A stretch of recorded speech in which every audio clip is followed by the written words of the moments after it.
राम राम राम हरे कृष्ण कृष्ण कृष्ण हरे राम राम राम हरे कृष्ण कृष्ण कृष्ण हरे हरे राम राम राम हरे कृष्ण कृष्ण कृष्ण हरे राम राम राम हरे कृष्ण कृष्ण कृष्ण हरे राम राम राम हरे कृष्ण कृष्ण कृष्ण हरे राम राम हरे कृष्ण कृष्ण कृष्ण हरे राम राम श्री कृष्ण चैतन्य प्रभु नित्यानंद श्री अद्वैत गदाधर श्रीवासादि गौर भक्तवृंद की जय। हरे कृष्णा। आशा करते हैं आपकी माला हो गई होगी। ये जो चित्र आज हमारे सामने है, ये इसके बारे में आप हमें से कौन कौन जानते हैं? जो कथा है सामने,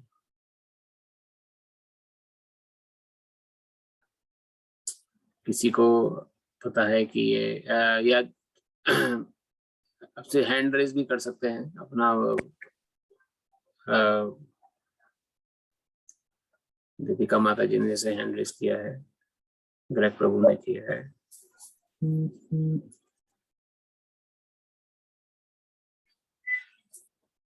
अच्छा, तो हमारे बीच में 2 लोग हैं जो जानते हैं कथा, बाकी 3 लोग दिलीप प्रभु भी जानते हैं। चलिए, तो ये कथा जो है ये वास्तव में एक ऐसी प्रेरणादायक इवेंट है जो कि वास्तव में घटा है और श्रीमद् भागवत में इसका वर्णन आता है। श्रीमद् भागवत पुराण जो है उसमें इसमें इनका वर्णन मिलता है गजेंद्र मोक्ष के नाम से। आपने सुना होगा, गजेंद्र मोक्ष की स्तुति भी होती है और गजेंद्र मोक्ष का पाठ भी किया जाता है। तो गजेंद्र वास्तव में कौन थे? गजेंद्र और कैसे भगवान, इनके आप देखें यहाँ पर चित्र में भगवान उनकी रक्षा कर रहे हैं और किस स्थिति में रक्षा कर रहे हैं, जब उनके पैर को एक मगरमच्छ ने पकड़ लिया। तो गजेंद्र जो है ये यहाँ पे पशुवृत्ति बताई गई है। एक पशु है जो कि जिसके पास इतनी इंटेलिजेंस नहीं है कि भगवान की पूजा कर सकें, उनकी अर्चना कर सकें, लेकिन फिर भी देखिए किस प्रकार से उनको कैसे ज्ञान आया कि भगवान को एक कमल पुष्प प्रदान किया जाए उस स्थिति में, जिस स्थिति में मृत्यु एकदम सिर पे खड़ी। तो ये जो कला है, इसको, ये एक जन्म की कथा नहीं है, ये 2 जन्म, मतलब ये जो गुण है जीव के अंदर अर्जित होता है, ये निरंतर भगवत कृपा या भक्तों के संग के बाद ही प्राप्त हो पाता है। तो गजेंद्र अपने पुनर्जन्म में एक उच्च कोटि ब्राह्मण थे जिन्होंने कुछ लोगों को याद किया था, लेकिन किन्हीं कारण से उनको निम्न पशु में आना पड़ा, पशु योनि में आना पड़ा। और जब ये जो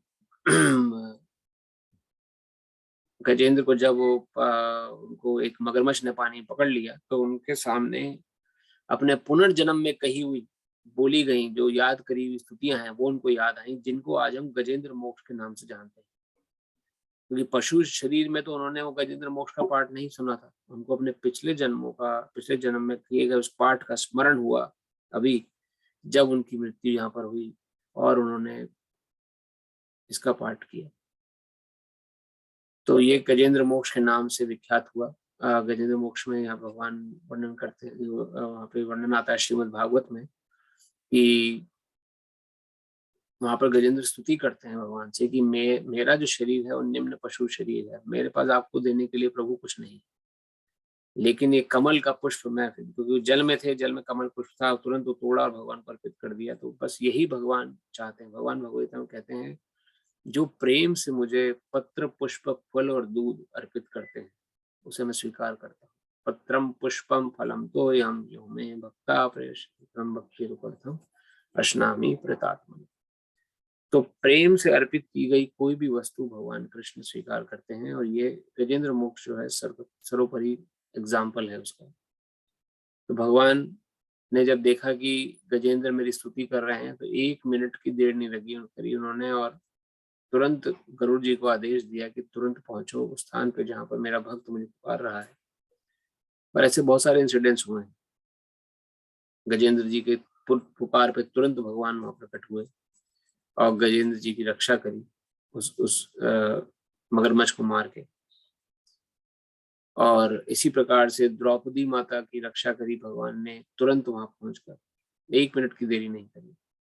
चीर बढ़ा दिया भगवान ने इतना कि दुशासन खींचते खींचते थक गया, लेकिन द्रौपदी माता का मान भंग नहीं कर पाया। तो भक्त का मान भगवान कभी टरने नहीं देते, अपना मान भले ही घट जाए। तो आज सुबह की कथा में यही वर्णन था। आज सुबह जो भागवत कथा थी उसमें हमने यही सुना। भगवान का एक नाम और भी है, और वो है श्रीमद् भागवत में उसका वर्णन आता है।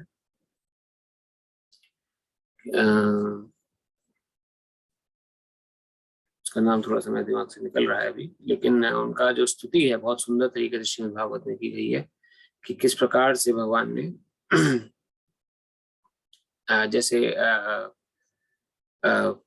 भीष्म पितामह को, जब भीष्म पितामह ने प्रतिज्ञा करी कि युद्ध में भगवान से हथियार उठवाएंगे चाहे कुछ हो जाए, इतना भीषण युद्ध करेंगे कि भगवान को हथियार उठाना पड़ जाएगा। और भगवान ने यहाँ उल्टी प्रतिज्ञा करी कि मैं प्रतिज्ञा करता हूं कि मैं युद्ध में हथियार नहीं उठाऊंगा। अब दोनों की प्रतिज्ञा थी। भगवान को जब अपने भक्ति प्रतिज्ञा पता लगी तो भगवान ने तुरंत रथ का पहिया उठाया भीष्म पितामह जी को मारने के लिए। भीष्म पितामह जी हाथ जोड़ के खड़े हो गए कि प्रभु, आपने मेरी प्रतिज्ञा की लाज रखने के लिए अपनी प्रतिज्ञा का खंडन कर दिया। तो वो नाम जो भगवान का पड़ा उस समय भगवान का नाम पड़ा रथांग पाणी। रथांग पाणी अर्थात जैसे आपको पता है भगवान राम का नाम एक और है सारंग पाणी। सारंग पाणी कहा जाता है क्योंकि सारंग नाम के धनुष को धारण करते। उसी प्रकार भगवान कृष्ण का नाम पड़ा रथांग पाणी। रथांग में जो रथ के पहिए को उठा अपने हाथों में चक्र की तरह से उठा लेते हैं मारने के लिए, रथांग पाणी पड़ा। कब इंसिडेंट में, जब उन्होंने देखा मेरे भक्त पे इनकी का मान ना घट जाए। तो हमारे गुरु महाराज बहुत सुंदर भजन गाते हैं अपना मान भले घट जाए, भक्त का मान न घटते देखा। प्रबल प्रेम के पाले पड़ के, प्रभु को नियम बदलते देखा। तो प्रबल प्रेम, भगवान के प्रति जो प्रेम होता है भक्त का, उसके पाले वो एक या 2 दिन का खेल नहीं है। ये जो भगवान के प्रति प्रेम है, भगवान के प्रति लगाव है, ये इसमें कई जन्म लग जाते हैं और कई बार तो इतना समय लग जाता है कि हमें उसका अंदाजा भी नहीं। तो अगर हम सभी आज भगवत गीता क्लास कर रहे हैं, भगवत गीता सुन रहे हैं, पाठ सुन रहे हैं, इंटरेस्ट से सुन रहे हैं, किसी की जोर जबरदस्ती करके नहीं बैठे हैं, अपने इंटरेस्ट से अपनी वॉलंटरीली समय निकाल के आए हैं, इट मीन्स कि हमारी पर्याप्त सुकृतियां हो चुकी हैं कि हम भगवान के बारे में चर्चा कर सकें। और चर्चा करने के दौरान कोई बोरियत भी नहीं हो रही। अरे फिर वही भगवान की, कुछ लोग के सामने भगवान की बात करें कहेंगे अरे फिर वही भगवान का टॉपिक लेके बैठ गए, क्या हमेशा भगवान भगवान करते। तो इतनी उनकी सुकृतियां उतनी नहीं है जो उनको अलाउ ही नहीं करेंगी कि भगवान के बारे में कुछ सुने, समझें, अपने विचार प्रस्तुत करें। हम लोग, आप सभी लोग की सुकृतियां उतनी अर्जित हो चुकी हैं कि आप भगवान के बारे में सुन भी रहे हैं, समझ भी रहे हैं, बोरियत भी नहीं हो रही है, एंजॉय भी कर रहे हैं, 1 घंटा स्पेंड भी करेंगे वॉलंटरीली। तो ये एक जन्म का खेल नहीं होता है, इसमें कई जन्म लगते हैं इस स्थिति में आने में कि हम भगवान के विषय में कुछ सुन सकें, समझ सकें, वरना बात समझ ही नहीं आई। तो विषय था हमारा किस प्रकार भगवान भक्तों की रक्षा करते हैं। जैसे यहाँ पर गजेंद्र जी की रक्षा करी और गजेंद्र जी की रक्षा करने के लिए भगवान ने एक क्षण की देरी नहीं की, तुरंत गरुड़ जी पे आह्वान की बैठ गए। और भगवान ने कहा गरुड़, उस समय जब गरुड़ जी की जो स्थिति, जो गति है उड़ने की, वो मन की गति से उड़ते हैं गुरु महाराज, इतनी फास्ट। अभी तुरंत यहाँ तो 1 सेकंड के अंदर कहाँ पहुंच जाए पता नहीं। जैसे मन है, मन अभी यहाँ पर है, हमारे मन यूएस में है, एकदम से हमें इंडिया कोई ख्याल आ गया तो तुरंत हमारा मन इंडिया पहुंच जाए, इतनी स्पीड है गरुड़ जी की। और जब ये इंसिडेंट हो रहा था कि गजेंद्र जी को पकड़ लिया था गजराज ने, इन्होंने, घड़ियाल ने, मगरमच्छ ने, तो भगवान गरुड़ जी को कह रहे हैं कि तुम तेज क्यों नहीं उड़ रहे हो, तुम्हारी इस गति को देख के मेरा मन कर रहा है कि मैं खुद ही पहुंच जाऊं वहां पे तुरंत। इतना आतुर हो गए भगवान वहां पहुंचने के लिए कि जो मन की गति से उड़ रहे थे गुरु महाराज जी, उनको भी की स्पीड भी उनको कम लग रही थी। तो इतना आतुर भगवान रहते हैं अपने भक्तों की रक्षा के लिए। लेकिन कलयुग की देन ऐसी है कि हमें विश्वास नहीं होता है, हम सोचते हैं भगवान कहाँ, भगवान आएंगे। जैसे हम कल अपने ऑफिस में ऐसे बैठे थे, सब लोग ऐसे डिस्कस कर रहे थे, तो उसने बोला ये भगवान होते तो सुनते सबकी बात, भगवान कहाँ है आजकल, इतना सब चल रहा है, इतनी सब प्रॉब्लम चल रही है लाइफ में, इतना क्योर्स फैल रहा है, इतना बैक्टीरिया वायरस फैल रहा है, अब कहाँ है भगवान। ये जनरली थॉट आते हैं दिमाग में लोगों के कि भगवान अभी क्यों नहीं आ रहे, क्यों नहीं हमें देवी रक्षा कर, क्यों हमें क्यों नहीं सुन रहे भगवान, अगर इतना कुछ है। तो वास्तव में देखा जाए तो प्रतिपल भगवान की कृपा हम सभी पर है। जो वायरस है या बैक्टीरिया से प्रॉब्लम आ रही है, तो संसार की देन है, तो संसार में कष्ट रहेंगे ही रहेंगे। लेकिन भगवान की कृपा अगर आपको समझनी है तो आप अपने शरीर से शुरू करें। हमारे शरीर में कितने ये वायरस तो अभी आए हैं, ये जिसको हम देख रहे हैं, कोरोना हो गया या ओमिक्रॉन हो गया, पता नहीं क्या क्या, जिसने अभी हमें डरा के रखा हुआ है। लेकिन साइंटिफिक नॉलेज में जो हमारे बीच में कोई अगर बायोलॉजी के छात्र हों या डॉक्टर हों सुन रहे होंगे, हम हमेशा से वायरस से या बैक्टीरिया से घिरे हुए हैं। ऐसा नहीं है कि पहली बार हमारा सामना किसी वायरस से या बैक्टीरिया से हो रहा है या किसी ऐसे जीव से हो रहा है जिससे हम कर रहे हैं। खुद ही हमारे अंदर भगवान ने ऐसी क्षमता पैदा करी है जिससे हम इम्यून सिस्टम बोलते हैं। इम्यून सिस्टम क्या करता है? एंटीबॉडी क्रिएट करता है, वो पहचान लेता है वायरस को। एक बार वैक्सीनेशन लगा लिया हमने बचपन में, एक बार इंजेक्शन लगाया, समझिए किसी ने वायरस का इंजेक्शन लगाया कि चिकन पॉक्स का इंजेक्शन लगवाया, एक बार इंजेक्शन लगवाया, सबने लगवाया होगा, लेकिन जिंदगी भर फिर चिकन पॉक्स से रक्षा हो जाती है। क्यों? क्योंकि हमारा इम्यून सिस्टम इतना इंटेलिजेंट भगवान ने बनाया है कि एक बार किसी एंटीबॉडी को, उसने किसी ऐसे एंटीजन को देख लिया, पैथोजन को देख लिया, उसके बाद उसके अंदर इतनी इंटेलिजेंस पैदा हो गई कि आगे से कभी भी अटैक करेगा तो हमारी बॉडी सेल्फ कैपेबल होगी उससे लड़ने के। इसलिए शॉट्स लगते हैं, इंजेक्शंस लगते हैं कि हमारी बॉडी खुद समझ जाए, अंदर से खुद समझना कि पावर आ कहाँ से रही है, किसने क्रिएट करा है। तो हमारे शरीर और निरंतर चल रहा है, हमारे इस पे कंट्रोल नहीं है। हम अभी स्वस्थ रूप से आपसे बैठ के बात कर रहे हैं, आप सुन रहे हैं, कौन इसको चला रहा है? हमारी हृदय की गति आप देखिए, हृदय के अंदर हमारे अंदर 4 सेक्शंस होते हैं। ये मैं इसलिए बोल पा रहा हूँ क्योंकि अभी जो भगवत गीता की जो स्कूल में बच्चों को पढ़ाने का हमें सौभाग्य मिल रहा है, तो बच्चों को पढ़ाने के लिए टॉपिक्स निकालने पड़ते हैं। तो उसमें ये अभी मैंने रिसेंटली ये पढ़ा कि जो हमारा हार्ट है उसके अंदर 4 सेक्शंस होते हैं, और उस 4 सेक्शन में उनकी 2 कैटेगरी होती है। एक होता है एंट्रियम, एक होता है वेंट्रिकल। ये आपने भी पढ़ा होगा, सुना होगा। एक होता है left atrium, right atrium, left ventricle, right ventricle. Atrium का काम होता है इम्प्योर ब्लड को हार्ट के अंदर लेके जाना, और वेंट्रिकल का काम होता है उस इम्प्योर ब्लड को ऑक्सीजन में और ऑक्सीजन के लिए लंग्स में लेके जाना।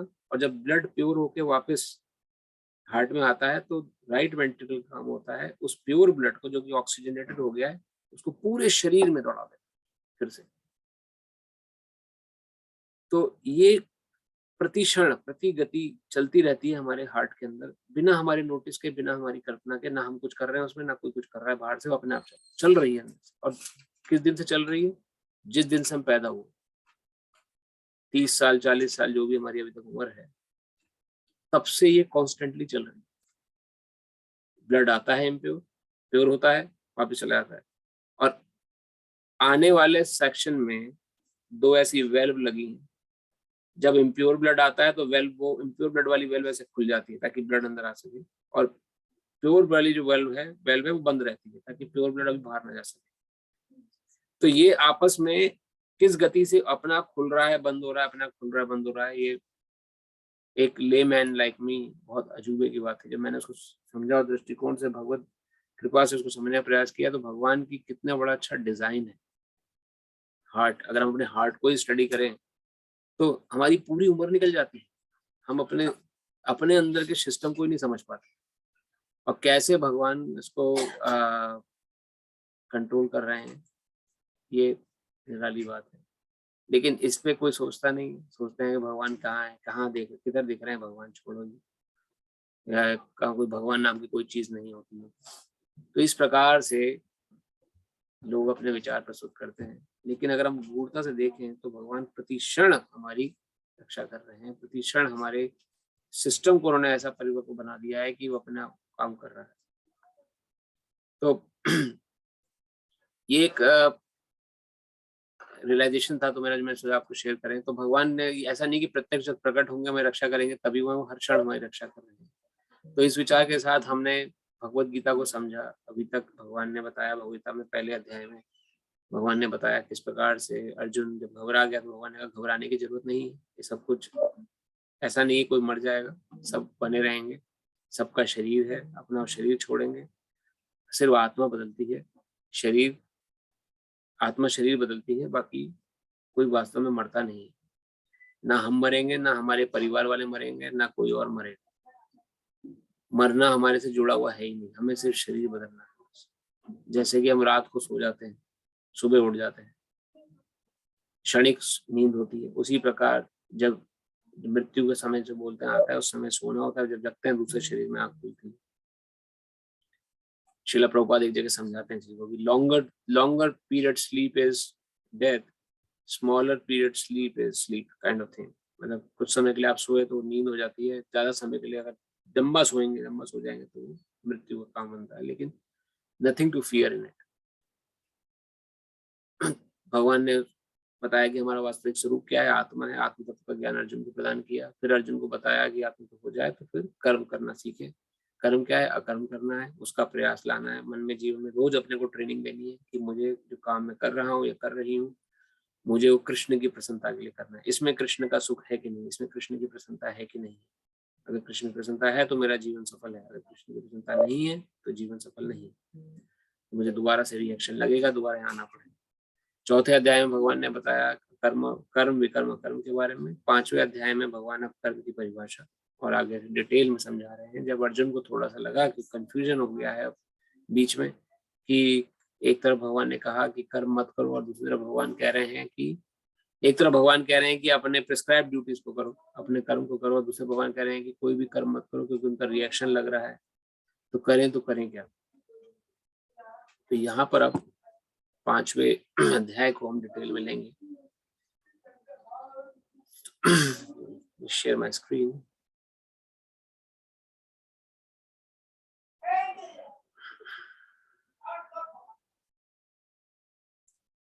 हरे कृष्णा कृष्ण कृष्ण हरे हरे, हरे राम राम राम हरे कृष्ण कृष्ण कृष्ण हरे हरे, हरे राम राम राम हरे कृष्ण कृष्ण कृष्ण हरे हरे, हरे राम राम हरे हरे। कर्म योग, कृष्ण भावना भावित कर्म। तो इसमें हम सेक्शन में अभी कुछ लोगों को पढ़ चुके हैं।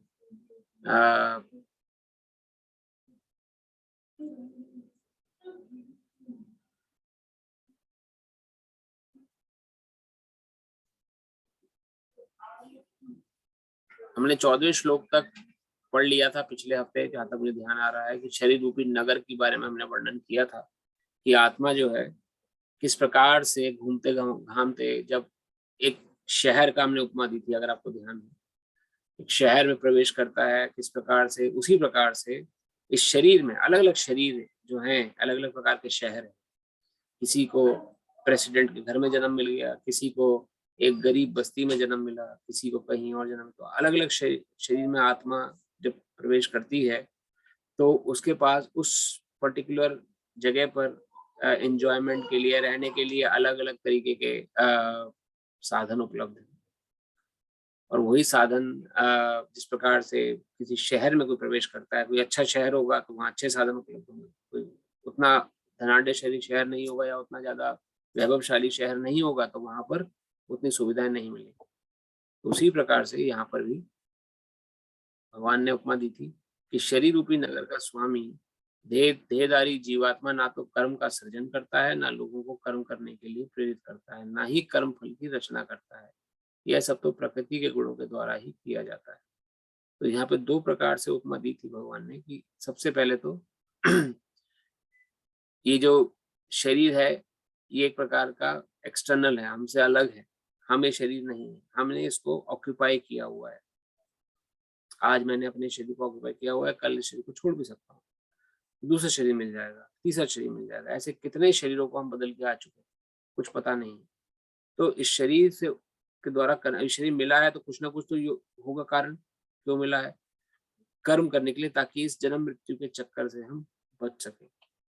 यहाँ से कृष्ण भावनामृत कर्म करके, अकर्म करके हम इस जन्म मृत्यु की साइकिल से बाहर निकल जाएं, इस उद्देश्य के लिए शरीर मिला है। लेकिन इस शरीर को प्राप्त करने के बाद भी हमारा जो आसक्ति है 4 कामों में जब लगी रहती है, आहार, निद्रा, भय और मैथुन, तो पशु के समान हमारा जीवन चला जाता है और पशु व्रत हमारा जीवन व्यतीत हो जाता है और वेस्ट हो जाता है। तो हम जो भी कर्म कर रहे हैं वो कर्म ना तो हम पैदा करते हैं, यहाँ पे वर्णन क्या आ रहा है कि जीवात्मा ना तो कर्म का सृजन करता है, ना लोगों को कर्म करने के लिए प्रेरित करता है, ना ही कर्म की रचना करती है, तो प्रकृति के गुणों के द्वारा किया जा रहा है। प्रकृति के गुण अर्थात 3 प्रकार के गुण, सतोगुण, रजोगुण और तमोगुण, ये एक प्रकार से रस्सी हैं। गुण अर्थात रस्सी, जो कि कठपुतली की तरह से, जैसे कठपुतली के हाथ में रस्सी बंधी होती है, हाथ सीधा उठाओ, उल्टा उठाओ, नाचो, जो कुछ करना है, कठपुतली का जो मालिक है वो उस प्रकार से रस्सी को ऊपर नीचे करता रहता है और कठपुतली उस प्रकार से डांस करती रहती है। उसी प्रकार से हमारे अंदर हम सभी लोग जो हैं, हम सभी अलग अलग प्रकार के गुणों यानी रस्सियों से बंधे हुए हैं, और 24 घंटे में सतोगुण से रजोगुण, रजोगुण से तमोगुण, फिर सतोगुण, फिर रजोगुण, फिर तमोगुण, इन तीनों गुणों में नाचते रहते हैं। कभी मन में विचार आता है कि कोई अच्छा कर्म कर लेते हैं, चलो आज अच्छा मुनाफा हुआ है, गरीबों को दान दे देते हैं, तो सतोगुणी हो गए, तो हमने गरीबों को दान दे दिया, पैसा दान दे दिया। किसी के मन में आया कि अरे बाप में मुनाफा है, पैसा भगवान ने कमा दिया है, चलो मैं भगवत डिस्ट्रीब्यूट कराता हूँ, तो वही सतोगुण अकर्म हो गया। मतलब एक प्रकार से आपका रिएक्शन नहीं लगा, अच्छा कर्म भी हुआ और अकर्म भी हो गया। लेकिन पैसा देने जैसे ही जा रहे थे वैसे ही मन में विचार आया, अरे पैसा दे रहा हूँ, मुझे रिटर्न में क्या मिलेगा। जैसे बिजनेस माइंडेड लोग होते हैं, वो रिटर्न में कुछ सोचते हैं, कुछ मिले मुझे रिटर्न में, तो तुरंत सतोगुण विचार आया मन में, फिर दान दें, लेकिन रिटर्न की अपेक्षा आते ही रजोगुण में गिर गए। तो रजोगुण में गिरने का आप रिटर्न की अपेक्षा कर लेंगे, जहां से रिटर्न अच्छा मिलेगा वहीं पे दान देता हूँ। इस्कॉन में दान देता हूँ तो नाम ज्यादा नहीं होगा, कहीं और दे देता हूँ तो वहां नाम ज्यादा हो जाएगा शायद, तो इसलिए वहां दान दे दिया। अब मेरे नाम कहीं भी दान देता हूँ, मेरा वर्चस्व हो, लोग मुझे तारीफ से बोले, मेरा प्रसिद्धि हो, मेरा प्रतिष्ठा फैले, लोग तारीफ करें, 4 लोग मिलकर बोले देखो बड़ा बड़ा दानी व्यक्ति आ रहा है, तो रजोगुण के भाव है ये फिर भी ठीक है। लेकिन तमोगुणी भाव क्या है, पैसा कमाया रहे, किसी को क्या दान देना है, सब चोर उचक्के बैठे हैं, सब पैसा खाने के लिए बैठे हैं, तो जब भी जाओ मंदिर में जाओ या वृंदावन जाओ पैसा मांगते हैं। कई लोगों के मन में विचार आता है कि वहां तो बहुत पैसा मांगते हैं, बहुत सब करते हैं, ये पैसा मैंने मेहनत कर कमाया, मैं अपने ऊपर खर्च करूंगा बस, ये मेरा परिवार, मैं और मेरा परिवार बस, और मुझे किसी से लेना देना नहीं।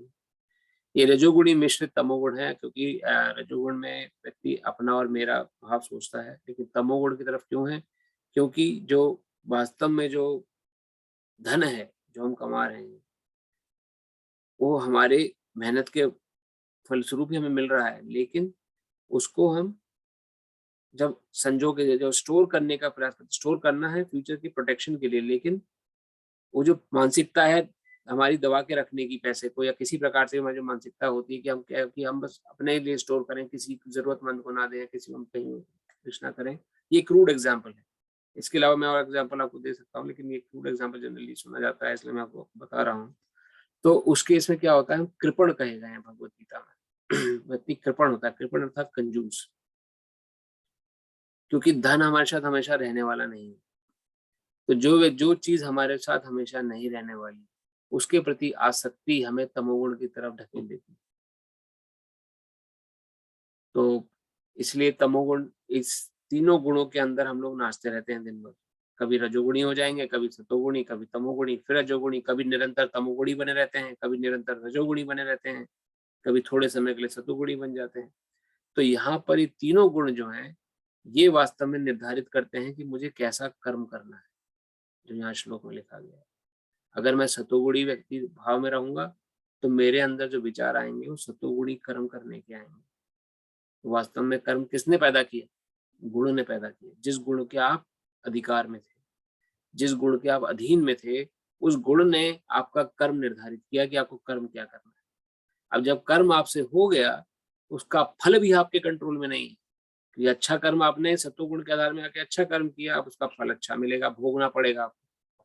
अच्छा कर्म किया है तो अच्छा फल भोगना ही पड़ेगा। इस संसार में अभी नहीं भोग पाए तो आगे जाके भोगना पड़ेगा, अगले जन्म में भोगना पड़ेगा, भोगना जरूर पड़ेगा। जब तक किसी कर्म का रिएक्शन लग रहा है तब तक उस कर्म को भोगना पड़ेगा,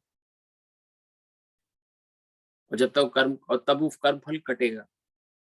जो आपसे कर्म हुआ उसका फल कटेगा जब आप तक आप उसे भोगेंगे नहीं।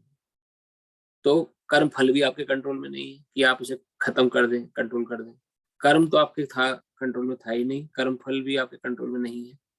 और किसी प्रकार से जो भी हम सृजन कर रहे हैं, किसी प्रकार जो भी हम कर्म कर रहे हैं, ये वास्तव में इन 3 गुणों के आधार पर पैदा हो रहा है।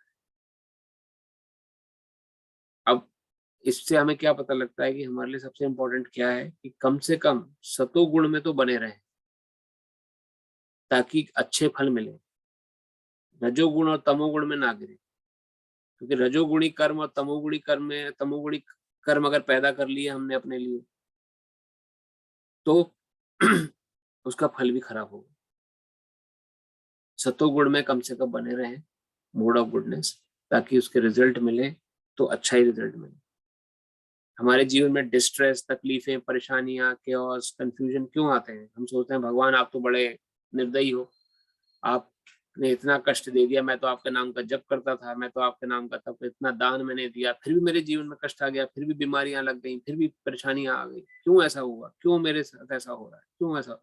हम ऐसे शिकायत कर रहे हैं। हम उस समय ये क्वेश्चन नहीं करते कि मेरे साथ मैंने ऐसे कर्मिक रिएक्शंस चल रहे हैं जिनको कटना बहुत जरूरी है और वो नहीं कटते। This is a science. इसको हम नहीं समझेंगे तो हम ऐसे ही कंफ्यूज रहेंगे, क्यों ऐसा हुआ, ऐसा क्यों हुआ मेरे साथ। भगवत गीता बताती है ऐसा इसलिए हुआ क्योंकि आपके कर्म जो आपसे हुए, उन कर्मों का रिएक्शन आपको भोगना पड़ेगा।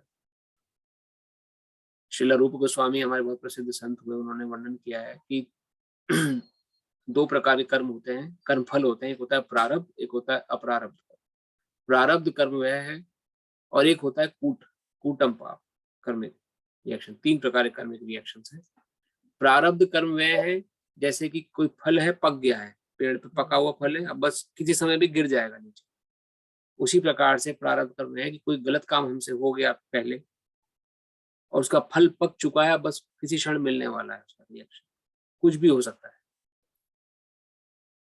हम बाहर निकले से, कल की एग्जांपल लीजिए, टॉर्नेडो आया था, बाहर कोई ऐसा गलत काम हुआ होता तो बाहर जाना पड़ता, या किसी कोई अगर मुसीबत होती तो वो फंस जाते।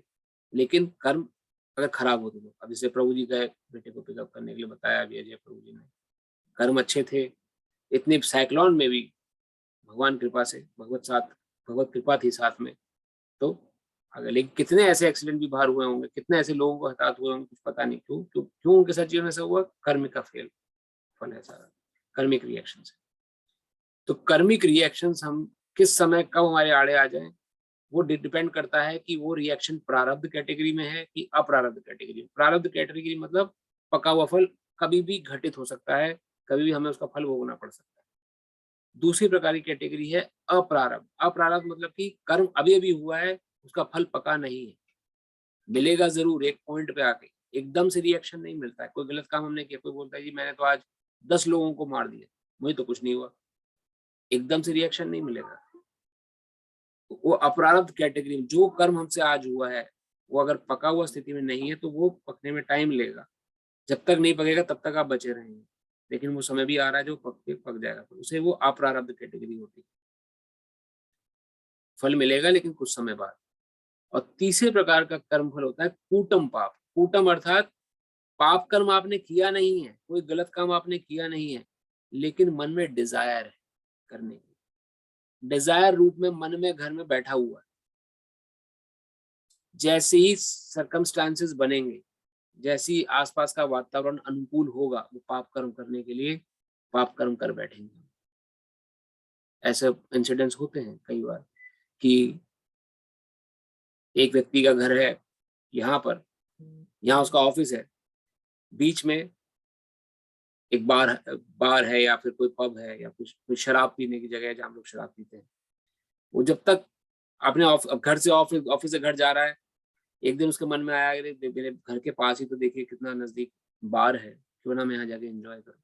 क्योंकि डिजायर थी मन में, पहले क्यों नहीं जा पाया, क्योंकि डिजायर थी, मौका नहीं मिला। लेकिन छुट्टी का दिन है, मौसम अच्छा है, डिजायर हुई, सर्कमस्टांसेस हुए, चलो पब में चलते हैं, चलो एंजॉय करते हैं।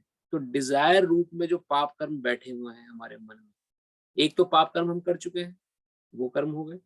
एक पाप कर्म जिनका फल मिल रहा है या मिलने वाले, बीमारी लग गई कोई हमें अभी तुरंत, हमने ब्लड टेस्ट कराया, कोई बीमारी निकल आई, उसमें डायबिटीज हो गई, थायराइड हो गया, क्यों हुआ?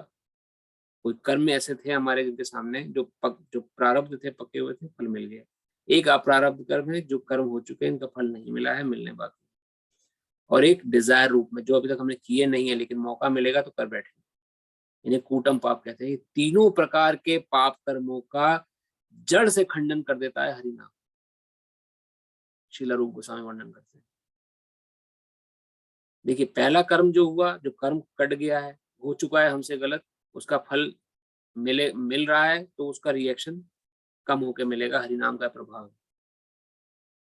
जिसका फल अभी नहीं मिला है, अगर आप हरिनाम कर रहे हैं तो उसका फल हो सकता है ना मिले, या मिले भी तो बहुत सुई चुभनी थी, सुई चुभ के चला जाएगा आपको, मतलब कील लगना था तो सुई चुभ जाएगा। और जो कूटम, जो डिजायर रूप में आपके मन में बैठा है, जिसका अभी तक आपने कोई किया नहीं है, डिजायर अंदर हार्ट लेवल तक शुद्धि कर देता है हरिनाम, भगवान का शुद्ध नाम जो है, जो हरि कथा है, जो कृष्ण भागवत गीता का श्रवण है, ये डिजायर रूप में आपके अपना मन में लगेगा कि कोई बुरे विचार आ ही नहीं रहे मन में। कितने ही बुरे से बुरा एनवायरनमेंट क्यों ना हो आपके चारों तरफ, अगर आप भगवत संगी हैं, अगर आप हरिनाम जप करते हैं, अगर आप कथा श्रवण करते हैं, अगर आप भक्तों का संग करते हैं, तो मजाल है कोई आपका पाप कर्म आपको डिगमगा सकता। तो ये तीनों प्रकार के पाप कर्म हमारे वैष्णवाचार्य बताते हैं, प्रारब्ध, अप्रारब्ध, कूटम का नाश हो जाता है भक्ति से, भगवान का शरण लेने से, उनका नाम जप करने से।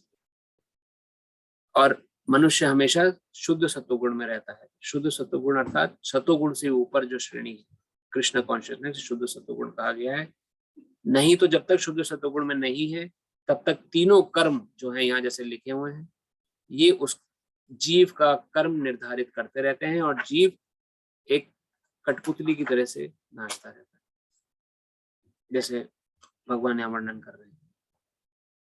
आशा करता हूँ आपको ये श्लोक समझ में आया। थोड़ा टिपिकल था, इसलिए इसको थोड़ा डिटेल में लिया। इसके अगला श्लोक हम लेते हैं,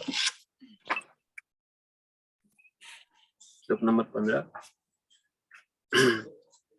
नादत्ते कस्याचित् पापं न चैव सुकृतं विभु, नादत्ते कस्यचित् पापं न चैव सुकृतं विभु, अज्ञानेनावृतं ज्ञानं तेन मुहन्ति जन्तवः।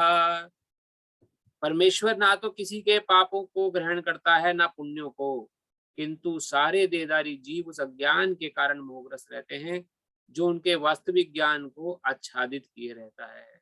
यहाँ प्रत्यक्ष बात प्रकट आ गई। जब तक हमें आत्म तत्व का ज्ञान नहीं होगा, जब तक हम देहधारी देहात्म बुद्धि में रहेंगे कि ये शरीर है, इसको सुख देना है, और जब तक ये कर्म का रिएक्शन और कर्म का फल और गुणों का ज्ञान नहीं होगा, तब तक हम अपने वास्तविक ज्ञान से ढके रहते हैं। और यहाँ भगवान उसको ना तो पापों को ग्रहण कर रहे हैं, ना पुण्यों को ग्रहण कर रहे हैं। श्रील प्रभुपाद क्या समझाते हैं, पढ़ते हैं। पर श्रील प्रभुपाद की जय। तात्पर्य विभु का अर्थ है परमेश्वर जो असीम ज्ञान, बल, यश, सौंदर्य, त्याग से युक्त है। वे सदैव आत्म तृप्त और पुण्य पाप पुण्य से अविचलित रहते हैं। वे किसी भी जीव के लिए विशिष्ट परिस्थिति नहीं उत्पन्न करते, अपितु जीव अज्ञान से मोहित होकर जीवन के लिए विशिष्ट परिस्थिति की कामना करता है, जिसके कारण कर्म तथा फल की श्रृंखला आरंभ हो जाती है। जिस प्रकार के गुण होंगे, वैसा जीव कर्म अपना निर्धारित करता जाएगा और उसका रिएक्शन बनता जाएगा, और जीवन में सुख दुख आने लग जाएंगे। ये हम सोचते हैं कि भगवान ने क्रिएट करा, दुख आ गया मेरे जीवन में। यहाँ आप श्रील प्रभुपाद खंडन कर रहे हैं, भगवता खंडन कर रही है कि वास्तव में सुख और दुख हम खुद ही क्रिएट कर रहे हैं अपने लिए। जीव परा प्रकृति के कारण ज्ञान से पूर्ण है। परा अर्थात दो प्रकार की भगवान की प्रकृतियां हैं। परा प्रकृति, परा मतलब स्पिरिचुअल एनर्जी, और अपरा मतलब की मटेरियल एनर्जी, जो मटेरियल माइंडसेट के साथ जो हम काम करते हैं। तो जीव परा प्रकृति कारण ज्ञान से पूर्ण है। तो वास्तव में हमारा स्वरूप क्या है? हम आत्मा है। ये भगवान ने ज्ञान दिया, आत्मा भगवान का अंश है। तो हमारा जो वास्तविक स्वरूप है, हम पूर्ण ज्ञानी हैं अपने स्वरूप के आधार पर। जिस प्रकार से समुद्र है, समुद्र भी नमकीन है और समुद्र की बूंद भी नमकीन है। डिफरेंस क्या है? क्वांटिटी में डिफरेंस है, क्वालिटी सेम है दोनों। उसी प्रकार से भगवान की क्वालिटी और हमारी क्वालिटी एकदम सेम है, डिफरेंस है क्वांटिटी का। भगवान अथाह है तो हम लघु हैं। छोटे से, और लघु होने के कारण हम इस गुण रूपी रस्सी में फंस जाते। लेकिन वास्तविक क्या है हमारी स्थिति? जीव परा प्रकृति के कारण ज्ञान से पूर्ण है, तो भी वह अपनी सीमित शक्ति के कारण अज्ञान के वशीभूत हो जाता है। तो क्योंकि हम लिमिटेड हैं, क्वांटिटी छोटी है हमारी, तो हम अज्ञान के वशीभूत हो जाते हैं। भगवान सर्वशक्तिमान है किंतु जीव नहीं है। भगवान विभु अर्थात सर्वज्ञ है किंतु जीव अणु है। जीवात्मा में इच्छा करने की शक्ति है, किंतु ऐसी इच्छा की पूर्ति सर्वशक्तिमान भगवान द्वारा ही की जाती है। अतः जब जीव अपनी इच्छाओं से मोहग्रस्त हो जाता है तो भगवान उसे अपनी इच्छा पूर्ति करने देते, किंतु किसी परिस्थिति विशेष में इच्छित कर्मों तथा फलों के लिए उत्तरदायी नहीं होते। आप ये कहें जी, हमने कार ली या हमने मकान बनाया या हमने किया और कल को चोरी हो गई, तो भगवान ने क्यों दिलाया ये सब? भगवान ने क्यों चोरी कराई हमारे घर में? भगवान ने क्यों हमें ये परेशानी में डाल दिया? इसके लिए भगवान उत्तरदायी नहीं है। किसी भी परेशानी के लिए भगवान उत्तरदायी नहीं है। यहाँ पर इस श्लोक उसका वर्णन कर रहा है, उसके उत्तरदायी हम खुद ही हैं। अतएव मोहग्रस्त होने से देहधारी जीव अपने को परिस्थिति जन्य शरीर मान लेता है और जीवन के क्षणिक दुख तथा सुख को भोगता रहता है। भगवान परमात्मा रूप में जीव के चिर संगी रहते हैं। फलतः वे प्रत्येक जीव की इच्छाओं को उसी तरह समझते हैं जिस तरह फूल के निकट रहने वाला फूल की सुगंध को समझता है। ये बात जान के चलिए, आपके सबसे निकटस्थम, सबसे निकट भगवान है। आपके परिवार का या कोई भी आपका प्रिय से प्रिय हितैषी भी आपके उतना नजदीक नहीं है जितना भगवान आपके नजदीक है, क्योंकि वो स्वयं हमारे हृदय स्थल में बैठे हुए हैं। वो जानते हैं कि आपके मन में क्या डिजायर है और वो डिजायर फुलफिल करते हैं अगर आपके काबिल समझते हैं आप। He will not fulfill all your desires. He will fulfill the desires for which you are eligible for. ये ठीक है कुछ दयालु पिता की तरह से है जो कि अपने बच्चे की हर मांग को पूरी नहीं करता, देखता है, एनालाइज करता है कि मेरे बच्चे के लिए फायदेमंद है कि नहीं, लेकिन फिर भी जबरदस्ती बच्चा कोई काम कर लेता है गलत और फिर बोले आपने मुझे क्यों नहीं रोका पिताजी, तो गलत बात है ना। तो बच्चे को पहले पिता ने निर्देशन दिया कि गलत है ये मत करना, लेकिन फिर भी बच्चा कोई गलत काम कर बैठता है तो उसका उत्तरदायित्व किसके ऊपर है? क्या पिता के ऊपर है? पिता ने तो अपना कर्म किया, बता के मना करके कि नहीं करना तुम्हें गलत काम, लेकिन फिर भी बच्चे ने किया। और भगवान परमात्मा रूप में जीव के चिरसंगी रहते हैं। फलतः वे प्रत्येक जीव की इच्छाओं को उसी तरह समझते हैं जिस तरह फूल के निकट रहने वाला फूल की सुगंध को समझता है। इच्छा जीव को बद्ध करने के लिए सूक्ष्म बंधन है। भगवान मनुष्य की योग्यता के अनुसार उसकी इच्छा को पूरा करते हैं। देखिए यहाँ बात आ गई वाली की भगवान हर इच्छा को पूरा नहीं करेंगे, आपकी जो योग्यता है उसके अनुसार। आपन सोची होत नहीं प्रभु सोची तत्काल। अतः व्यक्ति अपनी इच्छाओं को पूरा करने में सर्वशक्तिमान नहीं होता, किंतु भगवान इच्छाओं की पूर्ति कर सकते हैं। वे निष्पक्ष होने के कारण स्वतंत्र अणुजीवों की इच्छाओं को में व्यवधान नहीं डालते, किंतु जब कोई कृष्ण की इच्छा करता है तो भगवान उसकी विशेष चिंता करते हैं और उसे इस प्रकार प्रोत्साहित करते हैं कि भगवान को प्राप्त करने की उसकी इच्छा पूरी और वह सदैव हो जाए, पूरी हो और वह सदैव सुखी रहे। अतएव वैदिक मंत्र पुकार कर कहते हैं एषौ हौ साधु कर्म कार्यति यतम यमेभ्यो लोकेभ्य उन्निनीष्यते। एष औ एव साधु कर्म कार्यति यमधो निनीष्यते। भगवान जीव को शुभ कर्म करने के लिए कर्मों में इसलिए प्रवृत्त करते हैं जिससे वे ऊपर उठे। भगवान उसे अशुभ कर्मों में इसलिए प्रवृत्त करते हैं जिससे वह नरक जाए। अब देखिए यहाँ पर दो बातें हुई हैं। एक तो क्या इसका मतलब भगवान भी नरक भेज रहे हैं? इसका मतलब तो ये हुआ, लेकिन यहाँ पर समझने वाली बात यह है कि जब व्यक्ति गलत काम करता है जानते बूझते, क्या हम जानते नहीं कि cigarette smoking injurious to health है? हम समझते भी हैं, हमने सिगरेट के पैकेट पे पड़ा हुआ देख भी लिया, लिखा भी हुआ है cigarette smoking injurious to health, फिर भी लोग उसको पी रहे हैं। तो ऐसे लोगों को ज्ञान तो मिल रहा है उनको, लेकिन ज्ञान का वो उपयोग नहीं कर सकते। क्यों? क्योंकि इंद्रियां इतनी प्रबल हैं कि उन्होंने उस ज्ञान को ढक दिया। जैसे आवृत यहाँ पे लिखा ना, उसका वास्तविक ज्ञान आच्छादित हो जाता है। वास्तविक जो ज्ञान है हमारा कि ये सिगरेट हमें नहीं स्मोक करना है, ये ढक जाता है गुणों के आधार पर और जो हमारी इंद्रिय इच्छाओं की पूर्ति के लिए। तो उस समय जीव का जो, अब जब कोई चेन स्मोकर बन गया, तो चेन स्मोकर बनने के लिए जब उसे अगर अब उसे सिगरेट छोड़नी है तो उसे क्या करना पड़ेगा, उसे डॉक्टर का सहारा लेना पड़ेगा, उसे मेडिकल ट्रीटमेंट करना पड़ेगा कोई, या किसी हॉस्पिटलाइजेशन करना पड़ेगा, हॉस्पिटल में जाना पड़ेगा। तो भगवान ही उसे वहां भेजने के लिए प्रेरित करते हैं। तो यहाँ उसी प्रकार से नरक लोक का वर्णन आया है कि जब कोई अशुभ कर्म करता है तो नरक लोक वास्तव में क्या है, नरक लोक, स्वर्ग लोक। नरक लोक इज ए ट्रीटमेंट हाउस। वहां पे हमें अपने कर्मों के अनुसार ट्रीटमेंट मिलती है, ताकि आगे से हम ऐसा कर्म ना करें, ताकि हम किसी प्रकार से भी गलत कर्मों में लिप्त ना हो। क्यों शास्त्रों में पुकार कहा गया कि अगर आप गलत कर्म करेंगे तो नरक में जाएंगे, अच्छा कर्म करेंगे तो स्वर्ग में जाएंगे। तो क्या स्वर्ग और नरक वास्तव में एग्जिस्ट करते हैं? अगर करते भी हैं तो एक हमारी कॉमन इंटेलिजेंस जो है वो हमें क्या बोलती है कि हमें गलत काम नहीं करना, लेकिन फिर भी होने के बाद गलत काम करते हैं तो उसका फल हमें भोगना पड़ता है। तो नरक लोक की उपमा उस प्रकार से दी गई है कि just like a treatment house, वहां पर आपको ट्रीटमेंट मिलता है भगवत कृपा से। अज्ञो जंतुरशीन अन्यात्मना सुख दुःखयो ईश्वर प्रेरितो गच्छेत स्वर्गम वाश्रमेव च। जीव अपने सुख दुख में पूर्णतः आश्रित है, परमेश्वर की इच्छा से वह स्वर्ग या नरक जाता है, जिस तरह वायु द्वारा प्रेरित बादल। अतः देहधारी जीव कृष्ण भावनामृत की उपेक्षा करने की अपनी अनादि प्रवृत्ति के कारण अपने लिए मोह उत्पन्न करता है। फल स्वरूप स्वभावतः सच्चिदानंद स्वरूप होते हुए भी वे अपने अस्तित्व की लघुता के कारण भगवान के प्रति सेवा करने के प्रति स्वाभाविक स्थिति भूल जाता है।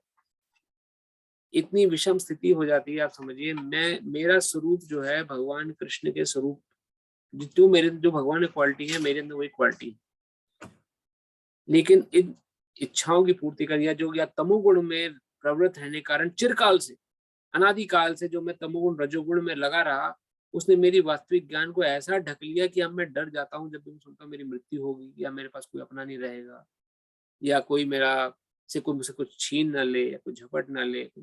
ये जो मन में डर पैदा हुआ, क्यों? क्योंकि मेरा वास्तविक ज्ञान ढक गया है। वास्तव में प्रहलाद महाराज जी का एग्जाम्पल आप देखें, जो हिरण्यकश्यप के पुत्र थे, उनके सिर पे 24 घंटा मृत्यु टंगी रहती थी। कभी उनके पिता उनको खौलते तेल में डाल देते थे, कभी उनके पिता उन्हें पहाड़ी से ढकेल देते थे, ऊंची पहाड़ी से, कभी उनको जहरीले सांपों के बीच में छोड़ देते थे, कभी उनको भूखे शेर के आगे डाल देते थे। क्यों? क्योंकि भक्त थे भगवान के। लेकिन भक्त थे इसलिए अपना वास्तविक ज्ञान था उनको कि मेरा तो कुछ हो ही नहीं सकता है, मैं क्यों डरूं किसी से। जैसे मेरे अंदर परमात्मा है, सब जीव के अंदर परमात्मा है। सभी, जैसे मेरी मृत्यु नहीं, जैसे भगवान की मृत्यु नहीं है, वैसे मेरी मृत्यु भी नहीं है। तो ये अकारण डर कैसा? इस भावना से जो ग्रसित व्यक्ति प्रैक्टिस करके अपने जीवन में इसको भावना को अर्जित करता है, वो वास्तव में अपने ज्ञान को बचा सकता है। तो जैसे यहाँ वर्णन आया कि जब अथा देहधारी जीव कृष्ण भावना की उपेक्षा करने के लिए अनादि प्रवृत्ति के कारण अपने लिए मोह उत्पन्न करता है। तो ये मोह का कारण है जितना भी हमारे अंदर भय, चिंता, एंजाइटी, डिप्रेशन है, सॉल मोह। रियलिस्टिक नहीं है कुछ भी, क्योंकि कुछ भी समय तक रहेगा, थोड़े समय तक रहेगा, फिर वो स्थिति निकल जाएगी वहां से, फिर हम उस स्थिति से बाहर निकल आएंगे। ऐसे कई समय से होता आ रहा है। फलस्वरूप स्वभावतः सच्चिदानंद स्वरूप होते हुए भी अपने अस्तित्व की लघुता के कारण भगवान के प्रति सेवा करने की अपनी स्वाभाविक स्थिति को भूल जाता है, और इस तरह वह अविद्या द्वारा बंदी बना लिया जाता है। अज्ञानवश जीव ये कहता है कि उसे भवबंधन के लिए भगवान उत्तरदायी हैं। फिर भगवान को दोष देना शुरू हो जाता है कि भगवान आपने ऐसा किया, आपने वैसा किया। इसकी पुष्टि वेदांत सूत्र भी करते हैं। वैश्यन्य घृणे ना सापेक्षत्वात् तथा ही दर्शति। भगवान ना तो किसी के प्रति घृणा करते हैं, ना किसी को चाहते हैं, यद्यपि ऊपर से ऐसा प्रतीत होता है। भगवान बायस्ड नहीं है। ठीक उसी प्रकार जैसे कि वर्षा जब होती है तो समुद्र पे भी होती है और रेगिस्तान में भी होती है। समुद्र को पानी की जरूरत नहीं है, लेकिन वर्षा वहां भी हो रही है, और रेगिस्तान को पानी की जरूरत है, वहां भी वर्षा हो रही है। निरपेक्ष भाव से भगवान वर्षा सब जगह करते हैं।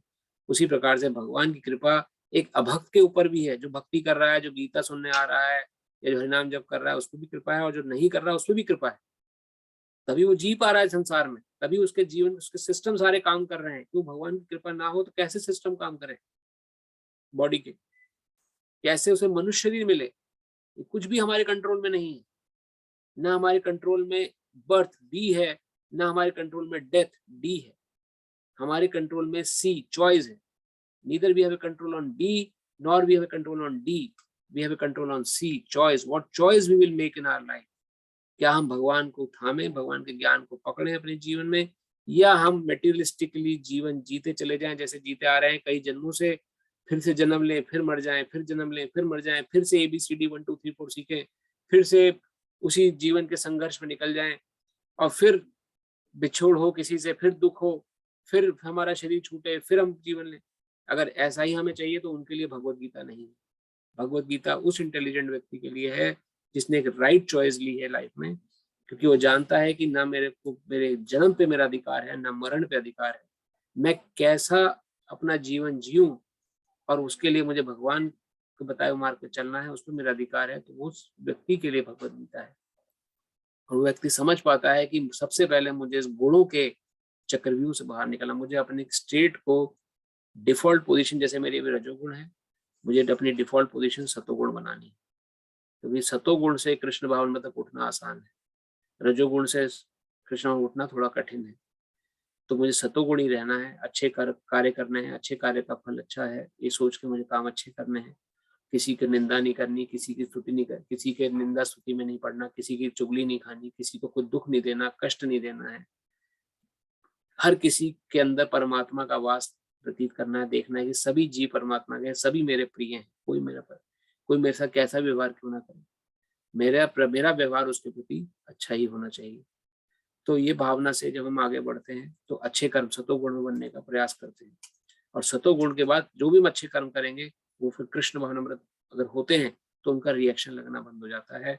और जब रिएक्शन लगना बंद हो जाता है तो जितने भी कर्म हमसे पहले हो चुके हैं, अगर वो प्रारब्ध कर्म है या अप्रारब्ध कर्म है या कूटम ही क्यों ना हो, डिजायर रूप में क्यों ना पड़े हो, उनका जड़ से समापन हो जाता है और हम फ्री हो सकते हैं। Can become free. Bhagavad Gita से free from what? Free from this बंदिश। की बंदिश किस चीज की है? यहाँ पढ़ा ना हमने, अविद्या द्वारा बंदी बना लिया गया। हम लोग अविद्या, जो अविद्या ना हमारे अंदर की, I have to leave some everything someday, और मुझे मेरा, और मैं ये सब मेरा है, this all property is mine, this all properties can not use it for Krishna service. ये अविद्या कारण है, क्योंकि हम इस शरीर, अपने को शरीर समझे बैठे। इस शरीर संबंधित जो भी हो मेरी है। हम ये नहीं जानते कि एक दिन इसी शरीर से हमें बाहर निकाल दिया जाएगा बिना बताए, लेकिन फिर भी हम उसको अपना समझे बैठे हैं। तो हमारे गुरु महाराज भजन गाते हैं, उससे मैं अंत करूंगा कथा का, कथा समापन करेंगे। भगवान गुरु महाराज वर्णन करते हैं, मैं और मेरा, तू और तेरा, है माया का फेरा। ये मेरा है, ये तेरा है, ये हमें रिस्पॉन्सिबिलिटी से पालन करना है सब चीजों का, लेकिन उसमें जो ममत्व, उसमें जो आकर्षण या आसक्ति की भावना है, किसी चीज के प्रति आसक्ति जो है, दैट इज रिस्की। वो यहाँ पर इसका खंडन हो रहा है।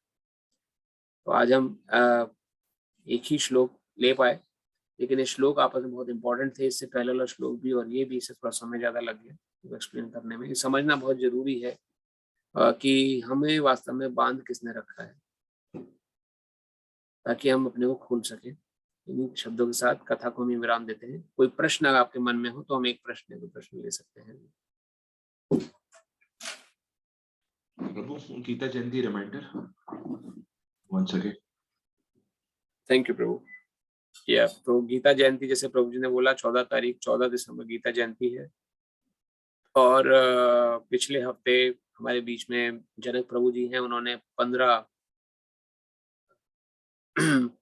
गुजराती गीता और 15 इंग्लिश गीता का सेवा ली।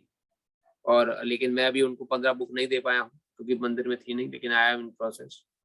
तो उनको अभी उन्होंने 3 गुजराती और 7 इंग्लिश भगवत गीता हमसे ले चुके हैं डिस्ट्रीब्यूट करने के लिए। प्रभु जी बहुत अच्छे डिस्ट्रीब्यूटर हैं, अपनी कॉलोनी में डिस्ट्रीब्यूट करते हैं सबको। तो बहुत अच्छा उनकी प्रेरणा योगदान है। तो ऐसे आपके परिवार में, आपके समाज में आसपास कोई अगर इच्छुक हो तो उनको आप, ये जो महीना चल रहा है गीता जयंती का है, इसमें आप गीता डिस्ट्रीब्यूट कर सकते हैं। कोई इंटरेस्टेड आपको अगर भेजनी है कोई बुक, तो हमारे बीच में गिरीश प्रभु हैं जो कि पूरे US में गीता अपने अपने उससे डिस्ट्रीब्यूट करते हैं। किसी को भी पूरे यूएस में बुक चाहिए हो, he take the entire ownership of it, क्योंकि उसकी पोस्टल कॉस्ट, सब कुछ खरीदने की कॉस्ट करके उसको बस शिप कर देते हैं उनके घर पर। उनको बस इन्फॉर्म करना होता है कि आपके घर में गीता आ जाएगी, रेस्ट ऑल। तो अगर आपके दूर दराज में कोई, अगर आपके कोई मित्र हैं जिनको आप चाहते हैं कि गीता पहुंचानी है, तो आप गिरीश प्रभु या मुझसे संपर्क कर सकते हैं। He is in this service since last 1 year और 2 years। तो ऐसे आप भी सेवा ले सकते हैं कोई गीता की। महीना बहुत शुभ है। भगवद गीता ज्ञान सबको मिलना चाहिए, क्योंकि ये ज्ञान ही ऐसा ज्ञान, ऐसा तो अमूल्य ज्ञान है, इसका कोई कीमत नहीं है, लेकिन इसी ज्ञान के आधार पे this is a door to get out from this birth, death, old age and disease cycle. Otherwise हम फिर से इसमें फंस जाएंगे। तो ये सबसे बड़ी सेवा है। प्रभु जी, thank you for bringing Gita ji to my home. तो मैं आपका बहुत आभारी हूँ। अरे नहीं प्रभु, इसमें तो आपका शुक्रिया है जो आप कर रहे हैं, अच्छी बात है, सबको करना चाहिए। बहुत पवित्र महीना है जी। प्रभु जी, if you need more books, correct, तो मैं अरेंज करा सकता हूँ। प्रदीप, मतलब अगर और चाहिए तो उनके श्योर या तो जैसे भी है कि अगर आप करना, जैसे कि प्रभु जी ने वैसे 15 गुजराती, 15 इंग्लिश बोली थी, 15 भी मंदिर में नहीं है, तो हमने ऑर्डर किया है। लेकिन अगर आप वैसे भी लेना चाहें तो I believe we can able to ship you those books. But I guess Janak Prabhu ji शायद डिस्ट्रीब्यूट करते हैं बुक्स आसपास, तो वो चाहिए हो तो वैसे you can connect with me. आप प्रभु से नंबर ले सकते हैं, तो वी कैन टॉक, कोई प्रॉब्लम नहीं। एक और अनाउंसमेंट थी, या मैंने, अगर आप देखा हो तो मैसेज मैंने किया था ग्रुप पर। अगला हफ्ता जो है, हिज होलीनेस रोमपाद स्वामी महाराज जी यहाँ पर आ रहे हैं सेंट लुइस में, और उनका 3-4 जगह पर घर में प्रोग्राम है। 17 दिसंबर को हमारे घर में भी प्रोग्राम है, महाराज जी हमारे घर में आ रहे हैं। तो आप सभी से विनम्र विनती है, अगर आप आना चाहें जो लोकल हैं, तो आप कॉर्डियली इन्वाइटेड। 17 दिसंबर, तो उसमें डेट और address I will message you if you are interested in। तो शाम को प्रोग्राम होगा घर में, फिर उसके बाद प्रसादम होता है, प्रसादम के लिए। तो महाराज जी का यहाँ हमारे घर में उस दिन कथा होगी। अगर कोई, वो इंग्लिश में रहती है, अगर आप ज्वाइन करना चाहें तो मैं उसका लिंक भी शेयर कर दूंगा। अगर नहीं आ पाते हैं तो उसका यूट्यूब भी अवेलेबल है, तो यूट्यूब में भी आप उसको सुन सकते हैं। अगर नहीं तो घर पे आना चाहें, घर भी आप आ सकते हैं, और दूसरे घर में भी प्रोग्राम है, तो उस लिंक में पूरी डिटेल है। हिज होलीनेस रोमपाद स्वामी महाराज जी जो हैं, वो श्रील प्रभुपाद के डिसाइपल हैं, शिष्य हैं, और वो सेंट लुइस में जगह जगह पर प्रचार करते हैं, और शिकागो में भी उनका सेंटर है, शिकागो जाते हैं। तो 1 हफ्ते के लिए यहाँ पर आ रहे हैं। तो if you want to serve him anyway, और if you want to listen his classes, this is an opportunity. प्रभु जी 17 तारीख को फ्राइडे है ना, तो शाम को फ्राइडे, अगला फ्राइडे को। हाँ सच में आने वाला हूँ, मुझे हिंदी में होगा ना। तो आई विल मैसेज, आप जब interested, I will message my address. वो मैसेज वो आपको लिंक में भी आ जाएगा, address. But please come. Thank you. Hare Krishna. Hare Krishna. और कोई प्रश्न किसी का?